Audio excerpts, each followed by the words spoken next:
Welcome back to another episode of Binge Warmers. We're your hosts, David. And Hopper. Oh, Will Hopper. Will. Share Hopper. Shut up, bro. Yeah, we got a good one today, guys. If you do not know, Disney Plus just released the first and second episodes of Percy Jackson Olympians, The Lightning Thief. Is it called The Lightning Thief, or is it just called The Olympians? No, it's Percy Jackson and the Olympians, The Lightning Thief. That's the first season Yes, name? Okay. The Lightning Thief.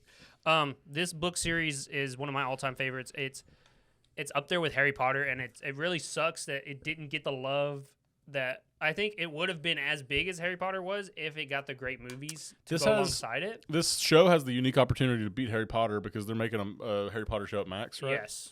So I think Disney is like, they're going to get in front of you. Yeah. They're going to cut in there. Great show, a great book written by Rick Riordan. Came out in 2005 onward for the first 5 books. He's written a bunch of books. They're for young adults, but they are really good books if you guys are younger. I don't know if you'd like. My mom read them when I was reading them. I read the first one like a year or two ago. Yeah, I thought it was fun. Yeah.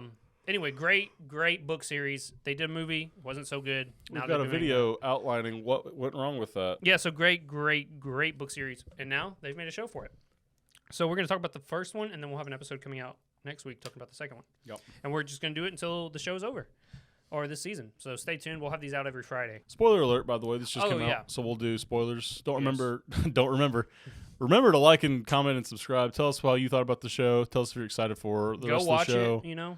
Yeah, I would say watch it before you watch this. That way you can know what we're talking about. Or if you're not afraid of spoilers, my girlfriend watches this stuff. Yeah. And goes and watches it, and she still just is. That's how people are. She's kind of got a bad memory, though, so I don't know how much of it she actually remembered by the time she watched the show. Well, that's good, I guess. But yeah, what were your overall thoughts? I thought it was really good. Most of the performances are really, really strong. I would say the only ones that I didn't love were Grover. I thought he felt a little bit like they're all kid. I mean, most of these are kid actors, but like he felt like a kid actor. Yeah. Like Walker, fresh off a Disney Channel show.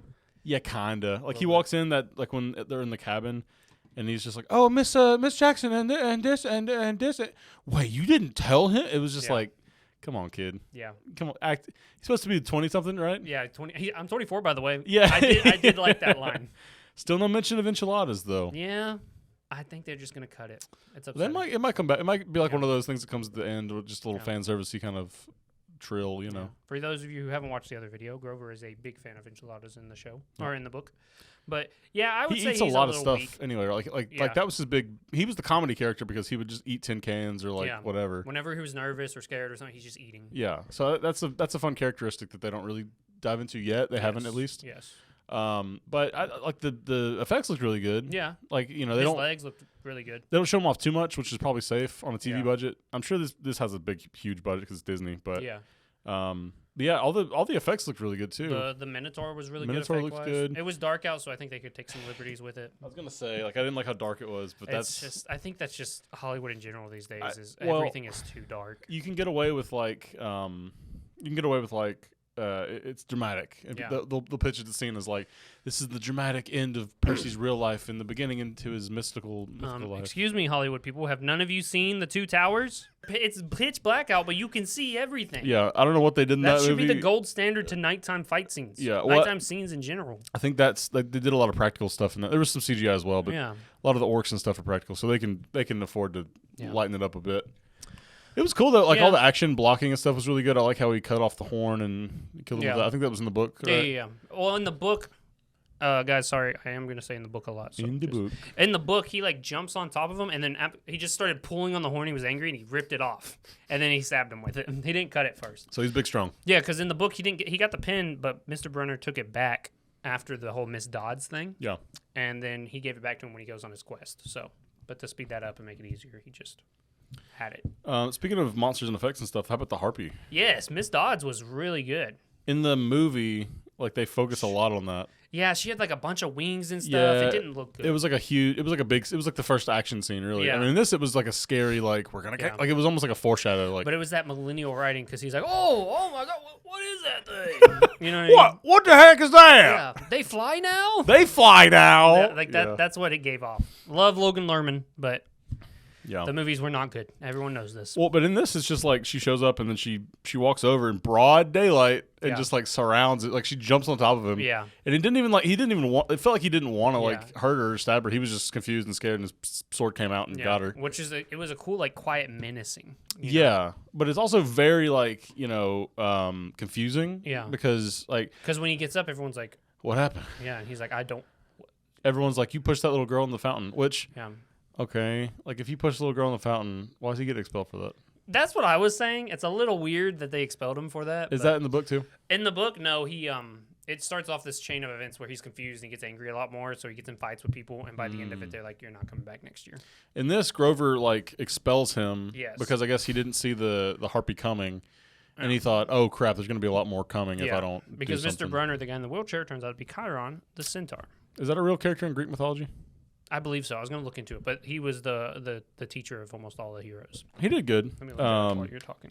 You mentioned that it was Glenn Turman, who is from Gremlins. He's the scientist guy that stabs the one of the first Gremlins that changes into or one of the first Mogwai that turns into a Gremlin.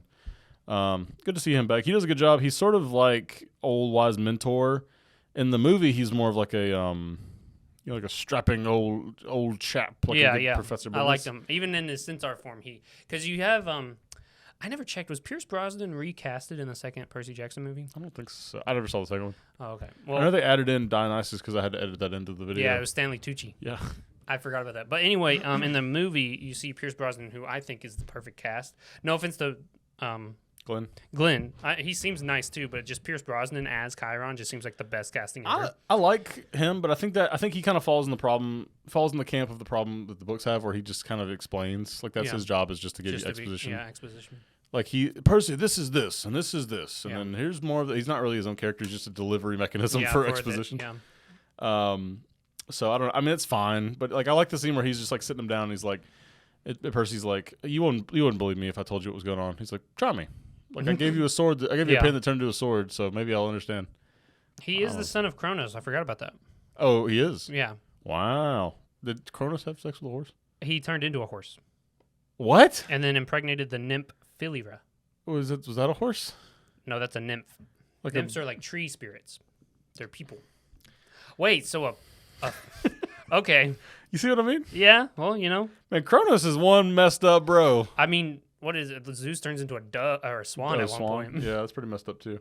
Honestly, yeah, I'm glad we're telling these kids stories. Yeah. Telling these stories to our kids.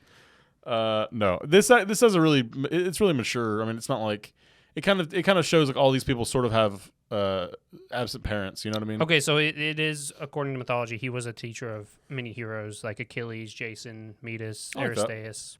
Percy's really good. The mom is really good. I had some beef a little bit. I feel like sometimes she was trying to over deliver her lines. Yeah. It was a little too serious. I think she read the script and was like, "I'm only in the first episode." Yeah, she might. I mean, she probably has other bits, but because they give Grover a couple different things to do in this that weren't in the books, just to expand some character lore. Yeah, I've seen some complaints about Gabe. In the book, he's a lot scummier, a lot more slimy. Oh yeah, Gabe is worse in the book. Yeah, in this, he's just like, "I want my sandwich." Yeah, he's kind of like a spoiled brat essentially in this one, which is fine. Whatever. I was fine with him. It wasn't too harsh. I think Percy had already had so much going on with him. Like he's getting picked on at school by girls. Yeah. All of his bullies in this are girls, by the way, which I kind of like because I feel like that's real. It's funny. It's like I got I don't know like a bullied by girls, but like who'd you get bullied by? Nah, nobody. You were 6'4" in 6th grade. Well, girls will pick at you. It's not like a guy like punching you. You know. Yeah. It's different types of bullying. Emotionally. Yeah. I think that's the reason. It is a Disney show at the end of the day, and I don't think they wanted to show too much like domestic violence, abuse kind of thing. And like he pushes the girl, but he doesn't really. Yeah. What happened in that? Like the fountain grabber? What happened in the books it says that. In the movie, I mean, in the show, it kind of looks like that too. Yeah. But it's interesting. Well, and I feel bad because he's like, I didn't do anything. He doesn't know how to explain himself, but like he obviously didn't mean to do it. I really love what's his name? Walker Scobell. Walker Scoville as Percy is really good. His acting is very good. You can tell that he's a pro already as an actor. He's young Ryan Reynolds. Yeah, he played in the Adam Project Netflix movie. Go watch it. It is really good. There's a rumor that he's going to be Kidpool in the third Deadpool movie. Oh, really? But who knows? Interesting. Yeah, great actor, great seller of Percy Jackson as this angsty 12-year-old who he can't find his way in the world. He knows he has issues. His mom's trying to explain to him his heritage as a Greek demigod, and he's like, Mom, I know I'm messed up, but you don't have to tell me stories of monsters. And she's acting weird about it. She didn't really get very far into her explanation before Grover pops in, but I kind of feel like he does a good job of like being ADHD. Yes, like that's a big part of the books, and I've forgotten that it was like it tries to give these characters like disabilities almost. Like Chiron's in a wheelchair when really he's like he's a horse, but he chooses to take the form of the wheelchair. I guess it helps hide his legs and everything. Which they don't really say how that works, but it's a magic chair. That's all they really say. There's only so much you can say about that. I guess like his pen is magic. Yeah, which actually, spoiler alert, was created by his dad. Oh, Percy. His dad made it. The sword name is Anaklusmos. I'm probably butchering the Greek word, but it means riptide. Which everyone's gonna know that eventually. Very cool. Hercules wielded it at one point. Oh, yeah, nice. There's a part where he's trying to read something and it like the camera like shakes and does this like effect, and like they're trying to show you that he's dyslexic, but it doesn't come off like that to me. It comes off like he's like got like X-ray visitors or something. Oh, I don't it's know. like doing something weird. Yeah, that didn't necessarily translate for me. For me, it translated, but just because I'm so ready for this show that I'm like, yeah. That's the dyslexia. He's dyslexic. I see that. Fans when character is dyslexic. Yeah. So. I think it stayed true to the book. There were some differences. We were talking about it, and like all the characters look different, which I don't necessarily think ruins anything. No, I think honestly, the way Grover is pictured is how I kind of imagine him in my head. Yeah. Percy, just slight things. I mean, he's got blonde hair in the book. He's black hair. I wonder if they were like, what about a wig? And they tried a wig, it didn't work, and he's just like, whatever. I mean, they could have dyed it, but at the end of the day, it's just some hair. Yeah, I don't think it ruins anything. I think it's still a good interpretation of the character. Yeah. Especially compared to like the movie. What I realize now, they must put it in later because I know they're in there, but Percy was supposed to see the Fates in this first episode. He didn't see them because on his way back home after Yancey Academy in the book, he sees the Fates and they cut a piece of yarn. And Grover's like, please tell me they weren't looking at you. And he's like, I think they were. I remember that. Yeah, and he was like, wait for me. And he was like, you're acting weird. So he said, Grover was acting weird, so I took a cab home. And so I don't know where this may be later because later on in the book. Did Grover have the crutches in this as a kid? The what? Crutches? He had like no, he just hobbled. I didn't notice. Yeah. In the movie, they gave him weird things. I guess that was to exaggerate the. Yeah. But later on in the book, they'll be on the bus, and then they have to get off because the harpies are on there looking for them. So they may show the Fates then. I know the Fates are showed in there. They show it. In the trailers. Yeah, we've seen them. So I'm excited for that. The combination monster. What is it? The Chimera. Yes, that looks really good. In the trailers. I want to see if he jumps off the St. Louis Arch. I'm super excited for this show, bro. I think there's a lot of fun moments that they didn't really touch in the movie that'll be completely fresh for the show. Yeah. Which I mean, it's already fresh because like it's way different. So different already. It's closer to the book. Like I don't know, it feels better. Like all the characters feel. It feels like Harry Potter. You know what I mean? And the fact that the book and because there are differences in the book from Harry Potter. We understand that, but it feels very true to the. It was just there more attention and care was put into that. You know what I mean? Yes. Rick Riordan and his wife worked heavily on this, and you can totally tell. Oh yeah. They were like, we want this to be perfect. It feels like there's a love of these characters. Is he done right? He's done right in the books. I think so. Yeah. He actually just came out with a special book where Percy and them go on like one last quest together. That's fun. Trying to get into like a college where Greek gods and stuff are, and they're like, well, you got to go to this first. And he's like, I just want to go to college. So I think it's neat. We turned on the show yesterday. I was like super excited. And Des was like, what are you so pumped for? I was like, I've been waiting for the show for 15 years since I read the first book. Well, it is funny because like grade. I don't know, like a book is one experience, but like I guess we're more movie people. Yeah. So in a show like this, they used to do miniseries back in the 90s. Yeah. They would just do like the It miniseries or whatever. They would just do. Because it's all the content in the book is probably too much for a movie, so we're gonna break it up into a couple different episodes, basically. And I like that that's kind of come back. I mean, it's like a show event. That's almost. What Disney Plus or Marvel has been trying to do with their shows. It doesn't really work with that because they're not adapting them very closely to the source material. They're just doing like, here's our version of Hawkeye doing a new thing. Yeah. It's just like okay. But yeah, I liked it. Anything you had gripes wise? I feel like it was a little bit rushed at times. Yeah, I saw a lot of feedback like that online. I feel like it didn't give it enough time to breathe, but I liked that they showed so much. Yeah. And I like that we got where we got at the end of the episode where he's going into the Camp Half-Blood and he just defeated the Minotaur. But it felt like they brushed past a couple things that could have been like a couple of conversations with Mom could have been a little bit, longer. That maybe would have like stopped her from overacting because she could have had some time to breathe and do her thing. I agree with that. Which was not bad. It's not a bad critic. Like that's a nitpick. Yeah, at it's this a point, nitpick. because That's the thing. it. It was hard because I was sitting there because I knew we were going to review it. I was like, okay, look at this analytically as well as it's tough too because we I just watched it like this morning, so I don't. Yeah. I didn't have. I was just watching it and I was involved. I was engrossed in it, so I wasn't like, Yeah. man, this sucks. I wasn't like thinking about it. That wrong. Yeah. I do a reverse effect with Wonka. Like when I first watched it, I was like, that's not very good. And then I kind of thought about it, listened to some of the songs back. I'm like, it's not bad. Yeah, it's not that bad. I did think it was cool. The name of the episodes are chapters from the original book. Yes, I wanted to mention that too. He's telling the story. Yeah. Like he's narrating it, which is what I like about the book too. It's like his point of view. Like everything's coming out of his brain. It basically. works. Yeah, I like it a lot. And it's obviously you can't do that for everything. Like I know the Hunger Games and Harry Potter are both that same way. Yeah. They just can't adapt it like that. But I like a little bit of narration because that's so much what the book is. Oh yeah, and it works because it puts you in his shoes so much more. Really good. The Minotaur. What'd you think of the underwear? I thought it was funny. Yeah, and the book they explain it of. It looks like they just rolled him out of bed because he's got underwear on. Is how they explain it in the books. Is there a point to like? Does he? It was just funny. I think Rick Riordan was like, it's funny to have the Minotaur in underwear. I will say this isn't quite as funny as I thought it was going to be. Yeah, the book is a lot of funnier. I feel like. Yeah, I think they're trying to.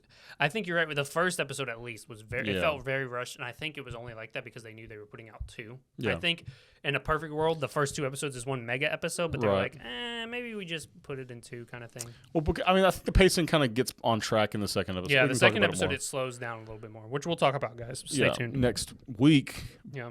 Hate to make you wait, but hey, in between, go watch it. Yeah, go watch it. It's good. And there's already 2 episodes out. Yeah, so there'll be an episode ahead of us by the time these come out. So. Yeah. But like I just remember, like the Minotaur in underwear was like a funnier thing to me. In the book it was really funny. It was sort of just like and it's sort of a tonal whiplash because like it's funny, but also like it's so serious. We're being chased. It's raining. We're in a car. Everyone's freaking out. It's very cinematic. It's and dark. Then you go, they fly now. They fly now. Yeah. But Percy's mom too. She takes her son's jacket and like uses it like a Minotaur kind of thing. I like that a lot. I think Sally's what's her name? It is Virginia Cole. Virginia Cole. Yeah, very good acting on her part. What's she been in? Anything? I don't know. She looks kind of familiar. I thought I'd seen her before. It was weird though. I didn't understand she was just outside in the rain. Yeah. That's nice that they have a bunch of fresh actors. Well, it's good because that way we don't have to tie them down to a different character. Yeah, because you'd see him and you'd be like, I see him as this person. Instead. Already with Percy, I was like, that's the kid from Adam Project. Yeah, but I think he's going to do great as Percy. Oh, yeah. And like, halfway through it, I was like, it already turned into Percy he was for me. Percy at that point. And I love that they're so young because we're going to see the growth of them through these 5 seasons. Yeah. And it's going to be just... it's going to be so good. I don't think anyone wants to be like, well, you cast young actors, so we're going to get a Harry Potter out of them. Like, we're going to take them for 5 years. But I think if they don't do because Stranger Things was all supposed to take place like in middle school, I think. Yeah. Like, well, I don't know that for a fact, but I think I heard that at one point, at least middle school into high school. But like now it's like they're all like 30 years old, so they can't do that. I don't know how anyone is, and this is from the outside looking in. You guys have waited 10 years and you've gotten about 30 episodes. Yeah. 10 years and 30 episodes. I noticed that the other day too. But like the last episode was like a 2-hour event. Like it was very long. 10 years. Also, I don't know. It doesn't hit the same now they're not kids. I don't know what it is. And it's the fact that they're not kids. Well, they didn't write it like, they're going to grow up and be adults now. Yeah, it's they're like, still playing kids. Yeah. If this was like an animation, it would have been fine because they could have, just done it at pace. But no. That's what's exciting about this. Hopefully they just keep pushing them out, keep recording until... we get our 5 seasons. Well, they're supposed to grow up a little bit anyway. But that's built in, right? Yeah. It's every year. It's a new summer vacation kind of thing. Yeah. Super cool. Super good episode. Great start. Good pilot. I wouldn't call it a pilot. I think they knew they were going to make 8 episodes of this already. Yeah. So, what are you the most excited for in the show? I am most excited probably with his fight with Ares at the end. Oh yeah, it's Edge. Really cool. Yeah. It's Edge. I forgot.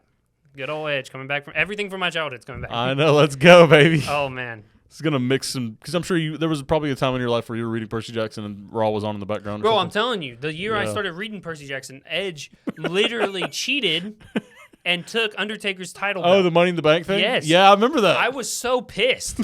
I didn't understand that it was fake. And what I was like, fuck that guy. Undertaker's the bullshit. GOAT. I'm literally reading like the second book or something while my grandma was watching it. And I put the book down. I was like, my grandma called her Gee. I was like, Gee. And she goes, I'm seeing it. I'm seeing it. Dude, I remember I've been so invested around that time. Bro, yeah. I'm telling you, they introduced me to wrestling. I was like, this is all I need. This is it. This is anime this now. Is peak, you know? Nothing's greater, you know?